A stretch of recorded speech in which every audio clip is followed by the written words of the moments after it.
Well, we'll soon be at the end of this 40-day journey into prayer. I'm sure you're all tired of looking at my face by this time, but I do hope that these little meditations, brief meditations on how to be a prayer, have given you some depth and some insight to what God calls us to do when we pray. This particular one is named Trust. An old rabbi crossed the village square each morning on his way to the temple to pray. One morning, a Cossack accosted him, saying, "Hey, Rabbi, where are you going?" The old rabbi said, "I don't know." The Cossack was furious. "Don't get smart with me," he bellowed. "Every morning for 25 years you have crossed this square to go to the temple to pray. You know very well where you're going." Then the Cossack grabbed the old man by his coat and dragged him off to jail. Just as he was about to throw him into a cell, the rabbi turned to him, saying, "See what I mean? I don't know." It's when we begin to take life for granted that we most need to learn to pray, to become a prayer. The truth is that all the while we're making plans for what we will do next and how we will go about doing it, life happens. It's just like I have learned to say we're not guaranteed the next breath. Life happens while we're making other plans. Then the God problem raises its ugly head. Well, why did God do this to me? What did I do to deserve this? Why doesn't God fix it? As George Bernard Shaw said, most people do not pray, they only beg.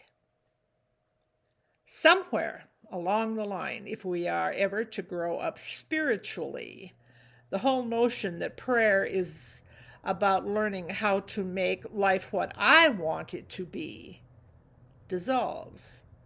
Then depression sets in. We stop praying completely. We stop going to church. We begin to toy with the notion that the whole prayer thing is some kind of a hoax. Did we say the wrong prayers? Did we overlook some part of the ritual? Doesn't God love us anymore? The purpose of prayer is the process of falling into God.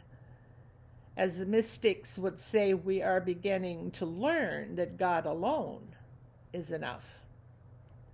The truth is that none of us really knows where we are going. We must never take it for granted that we do.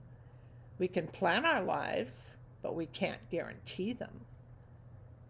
When our prayers are not answered, we know only one thing for sure. The challenge of life now is to live it differently. And it will be through prayer that we discover how to do that. Seeing Jesus being driven out of town, we come to understand that we cannot expect more. Seeing Jesus depressed his last night, we understand that depression is not the loss of faith, it is the moment of faith. Seeing Jesus lose favor with the authorities, we learn that authorities are not the final measure of our lives. Then we can come to prayer free of the desires that bind us, free to live life in God, free to choose trust over certainty, which really means free to choose God over self. Give me the trust it takes to go through life confident in your care and your love through all the twists and turns of life.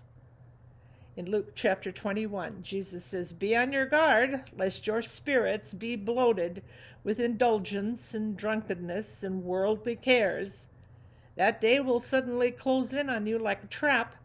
It will come upon all who dwell on the face of the earth. So be on your watch.